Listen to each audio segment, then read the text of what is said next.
the Black Hand. Rico's deadly opponents and biggest challenge so far. They are the Solis private militia, headed up by the ruthless Gabriella. Let's hop into this spotlight on the Black Hand and explore more about the world's most advanced army. Gabriella. Soldier, protector, leader. Gabriella's ambition, persistence, and deadly talent have all converged to forge the perfect Black Hand operative. You are just like me. The Black Hand is Gabriella's home and her life, and she'll do everything that she can to protect it. Ghost. Meet the Ghost. Oh, wait, where'd he go? As you can see, or rather not see, the Ghost enemy type has a cloaking ability that renders him almost entirely invisible. You can see how that's a bit of a pickle in combat. How do you kill him if you can't see him? There is, however, a vague rippling effect where the Ghost is, so you can still make out where he is if you focus. Be quick though. Whilst camouflaged, they will charge up a powerful shot and attempt to shoot you before they turn visible again. The Ghost is incredibly agile. They'll dart around, slide into cover, roll and evade, so that it's much trickier to pin them down and land a successful shot. His purpose is to flush you out and force you to keep moving. And he does it well. Sniper. Utilizing laser sight, the sniper has pinpoint accuracy and can cause significant damage to Rico from far away.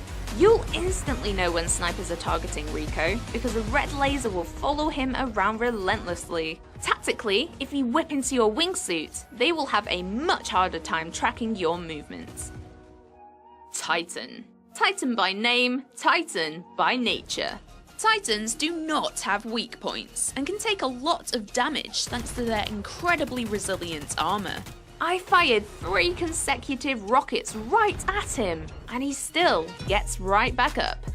The main weapon of choice for a Titan is the railgun. They will track and target Rico with a blue laser sight, charge up a shot, and then launch a high-velocity projectile at him, completely blasting him backwards and crunching Rico's health.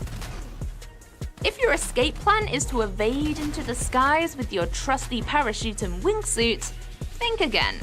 Titans can aim incredibly well, and their success rate with knocking Rico out of the sky with a blast from their railgun is more likely than not.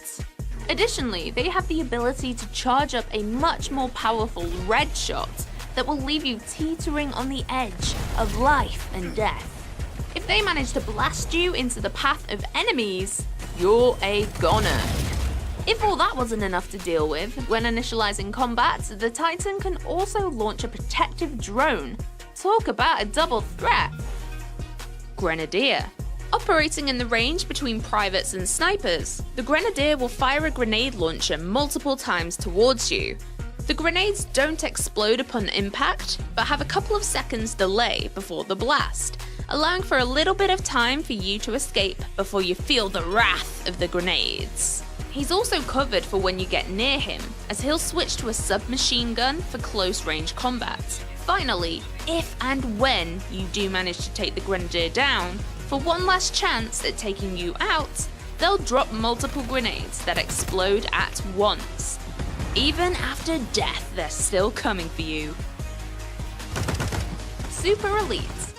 This scary looking dude is immune to all bullet damage and has high defense against explosions, making the Super Elite an enemy that requires full focus and quite some time to defeat. Thinking of using your grappling hook to latch some boosters and blow him away?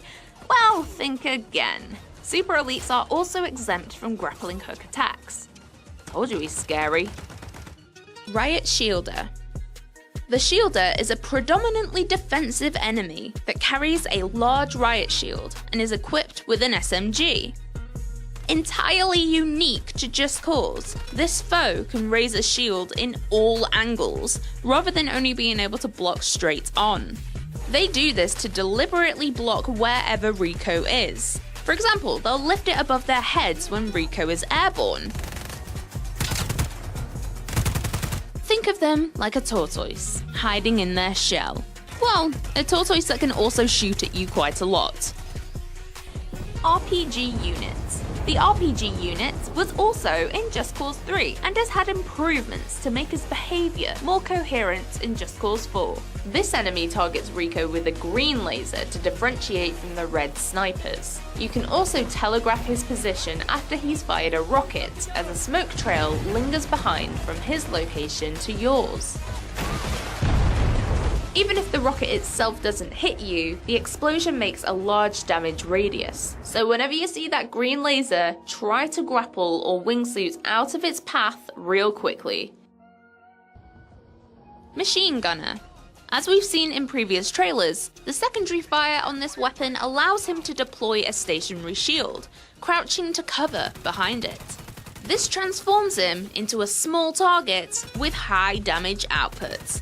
And even if you manage to get up close, he'll reposition himself so that it's difficult for you to gain an opening. Private. These are the most common enemy, and you'll find them pretty much everywhere and anywhere in the world of Solis. Visually, they are without heavy armor, and instead wear standard combat fatigues uniform. Expanding on Just Cause 3, these guys work with a much more professional style, tactical movement, and use of cover. Privates are usually taking the wheel when escorting around their fellow soldiers, and they won't think twice about running Rico over, so watch out for when they're driving. Although privates are relatively easy to dispatch of, be careful not to get swarmed by too many. Elite. The privates also have an evolution, the Elite Soldier. Elites will do more damage with better weapons and have higher health due to being kitted out in thick armor. They use a range of weapons and walk around like they own the place. We've seen the Elite Soldier countless times in numerous trailers before, and you'll be sure to see much more of them in the game.